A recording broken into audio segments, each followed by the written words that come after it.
السلام عليكم ورحمة الله. معكم سامر وحود بن سوريا. قبل ما نبدأ بهذا المقطع خلينا نصلي على الحبيب محمد عليه الصلاة والسلام. اذكروا الله يا جماعة الخير، لا إله إلا الله. إخواتي قبل ما نبدأ بالمقطع حابب أني نبهكم من شغلة. يعني بصراحة كتير ناس صار عم تستخدم اسم ابن سوريا، أنه واجهت ابن سوريا، قتلت ابن سوريا، فبيكون في أشخاص حاطين أحرف مخفية بالاسم، فبيبين اسمهم مثل اسمي ولكن في أحرف مخفية. للأسف من مدة يومين تقريبا طلع يوتيوبر وكذب على متابعينه وكذب على الناس وعمل قصة. ما بعرف انه انت بترضى يعني انك تكذب على العالم وتاكل حرام من الفيديو؟ شيء كثير غريب. هي شغلة بترجع بينك وبين نفسك، ولكن انا اليوم طالع واكشف كذبتك للعالم والشيء اللي انت كذبت فيه. فللأسف اني عم رد، يعني عم توصل انت لمرحلة مضطر ترد، لانه ما فينك انت تشوف هذا الشخص كذاب ومخادع وانت هيك تضل ساكت. لا، لازم انا احكي للمتابعين. مثل ما انكم شايفين عنكم على اليمين اخواتي او على اليسار، ما بعرف انتم باتجاهكم كيف بتكون الصورة، ففي هذا الاسم وهذا الاسم. طبعا الفرق مبين، يعني في فراغ بين علامة الزغرفة والاي بي ان،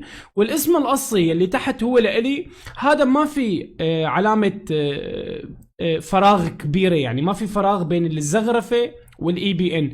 فشو سبب هذا الفراغ؟ سبب انه في حرفين مخفيين. الشخص يلي بس الفيديو على اليوتيوب، يلي نشر الفيديو على اليوتيوب، ما بعرف هو كيف يعني اخذ القصة انه انا واجهت ابن سوريا. على مؤاخذة، اول شيء انا ما بلعب غير مع الاي بي ان، السكواد اللي لي معروف. ثاني شغلة انا ما بلعب غير على البث المباشر، ما بلعب اوف لاين نادرا الا وقت التقييم. مثلا يوم نرفع كونكر فبصير وقت طويل فبصير بلعب اوف لاين، ما بلعب على البث المباشر. ولكن مثل ما لكم شايفين رح اعرض لكم كمان انه هذا الاسم فيه حرفين زغرفة. هدول الحرفين بينخفوا، ولكن بالمسج كل بيكون في فراغ اجباري، لازم ينعمل فراغ مكان حرفين الزغرفة. فاذا بتلاحظوا هذا الاسم الاصلي وهذا الاسم التقليد، ففي فرق بيناتهم، انه في مسافة بين هذا وهذا، هن حرفين الزغرفة. فغريب كتير انه هذا الشخص كذب على متابعينه وكذب على الناس مقابل انه يكسب مشاهدات. سيدي انا بنبسط انه اسمي يجيب مشاهدات، ولكن ما بنبسط لما شخص يكذب على الناس. فانا حابب اني اوضح لكم هي الكذبه اللي كذبها هذا الشخص والقصه يلي عملها. فهي شغله بترجع لكم بينكم وبينه ان كنتوا انتم بتتابعوه ولا لا. فالله واجه شخص بالجيم اسمه ابن سوريا، وبالصدفه تواجهت وياهم.